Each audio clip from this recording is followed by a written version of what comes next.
Mountain Water District files an application to raise rates, and we'll tell you about plans to stop a dangerous drug being sold over the counter. I'm Nick Collum, and this is the Mountaintop Daily.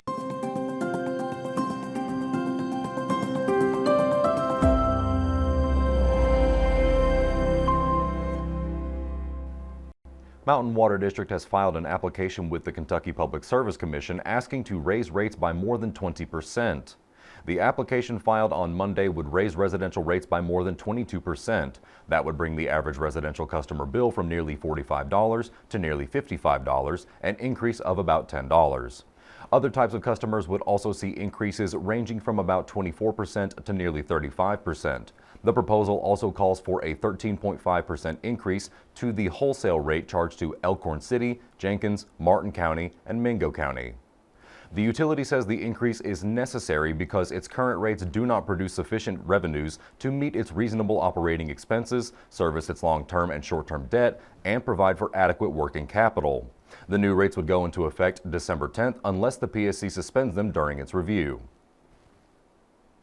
Earlier this year, Robin shared her findings in a report on the dangers of 7-OH, the active substance found in kratom, which is more dangerous in its refined form. So naturally, it caught her attention when Governor Andy Beshear announced he is taking steps to ban the drug. She follows up with a report on the changes and how they might be implemented.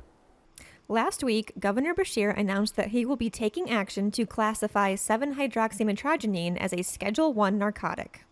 7-hydroxymetrogenine, more commonly known as 7-OH, is a naturally occurring ingredient in kratom that, when extracted and concentrated, has opioid-like effects that make it addictive and potentially harmful. Kratom and 7-OH in various forms are currently sold in smoke shops and gas stations throughout Kentucky. Mountaintop News looked into the potential risks of 7-OH back in August when the FDA recommended scheduling it. We met with Pikeville Police to see what this change will mean at the local level. So right now it hasn't really affected us yet. It's great that we're looking at moving towards that direction because there are a lot of side effects from that that mimic Schedule I narcotics already that are out there. But right now it doesn't really affect us. But what will happen is whenever legislature actually makes that into a law, then at that point it's going to be pushed out to your law enforcements across the Commonwealth. So really right now we're just waiting. So the governor has put that out. We will wait for a law to be enacted, and then at that point, we will all be educated across the Commonwealth for that, and then we can start, taking people to account for that law. When asked who will be responsible for getting 7-OH off the shelves if it does become illegal, Lockridge explained how different departments are involved. There's kind of a twofold part to that. I think that the first part of that is they want to take it off of the shelves from the stores that are actually selling that item. So that is not really something that local law enforcement have a hand in the beginning. Now, obviously, if we get a call for service, we're going to respond and investigate it as the best we can. But that's also where we rely on our state and federal partners as well to be able to control what's actually being sold in these different establishments.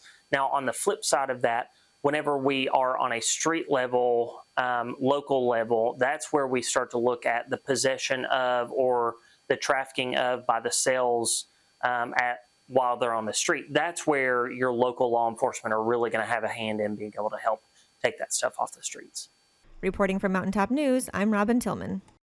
Coming up after the break, Pikeville leaders are working to find out the impact the Appalachian Wireless Arena has on the community. We'll tell you how when the Mountaintop Daily continues, but first, sports and weather. With Mountaintop Sports, I'm Dave Stanford. Big news out of Lexington. Quarterback Cutter Boley has been named the Southeastern Conference Freshman of the Week for the second consecutive week, while senior linebacker Dayfriend Rayner has earned Co-Defensive Player of the Week honors, sharing the title with Texas A&M's Damian Sanford. Both Wildcats had outstanding performances in Kentucky's dominant 38-7 victory over Florida, the program's largest margin of victory against the Gators since 1950. At the University of Pikeville, setter Chloe Brinton has been named the Appalachian Athletic Conference Setter of the Week. The league announced this Monday. This marks the fifth time this season Brinton has earned the honor and her sixth Player of the Week recognition overall in just 12 weeks of conference play. The Bears closed the regular season with an 18-12 overall record and a 15-4 mark in AAC competition, earning the fourth seed in this week's conference tournament U Pike will open play Friday afternoon at 4 p.m. against 5th-seeded Breno University of Georgia. The winner will advance to Saturday morning semifinal at 10 a.m. with the championship match scheduled for Saturday afternoon at 4:30. And finally tonight, the number 9 University of Kentucky Wildcats take to the hardwood as they take on number 12 Louisville. You can actually hear that game on 93.1 WDHR. Tip-off at 8 p.m. Pregame will start at 6:30.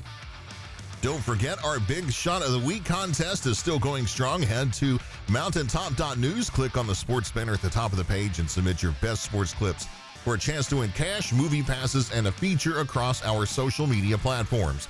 For more information, be sure to follow Mountaintop Sports Facebook page or visit mountaintop.news and click on the sports tab at the top of the page. For Mountaintop Sports, I'm Dave Stanford. Have a great day.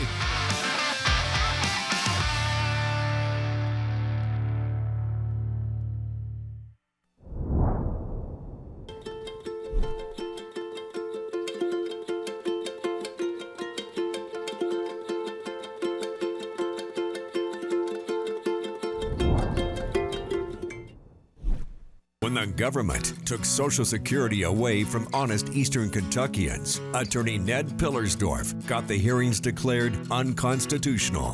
When the women guards were harassed at Little Sandy Jail, Ned fought back, securing a $1 million verdict at trial.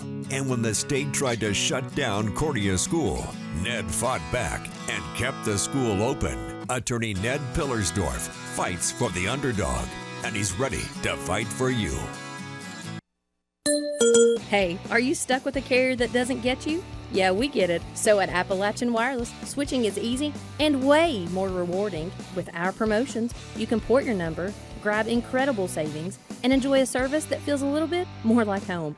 Plus, we've got the latest devices and a team that's here just for you. So why settle? Visit us online or stop by one of our many retail locations today to see why we're the region's best network. Because we are you, we are Appalachian Wireless.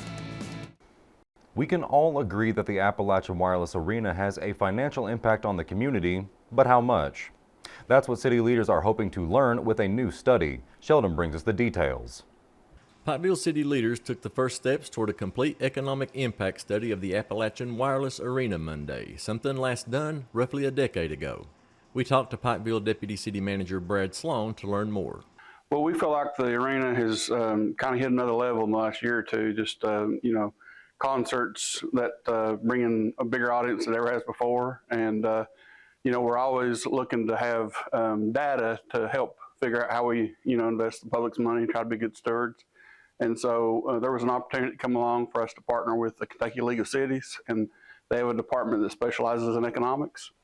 And so we just know that the arena has a significant impact on, people in restaurants and hotels, and all that money trickles through the economy, but they're able to use a model that will allow us to see exactly what that impact is. Sloan said Tuesday, either as part of this study or separately, this will also be done for the Appalachian Center for the Arts. We know that we want to get a study of that, and we're going to work with the Kentucky League of Cities to determine whether it's best to fold that into the arena as a larger function, because the arena actually manages the app and, the Overlook Event Center. And so we're just going to do what's best from a data standpoint to whether to include it in this or do a separate study. Sloan adds that a current study will inform them on the best ways to use such a strong source of revenue, as the last for the arena was done about a decade ago. When we get the information back, it'll give us hard numbers on exactly what the impact is throughout the community. And we'll use that to make decisions on how best to invest. And it can be things like potential improvements. It can be things like infrastructure. And there are several funding opportunities that we can go after that they're going to ask us for a study like this. It's generally prudent to periodically do studies so that that the facilities that you're investing in are continue to pay dividends for the residents and the community. And we're confident that the arena is doing that, but this will give us the opportunity to refresh those numbers and give us up-to-date ideas on what it's actually doing for us. Reporting for Mountaintop News, I'm Sheldon Compton.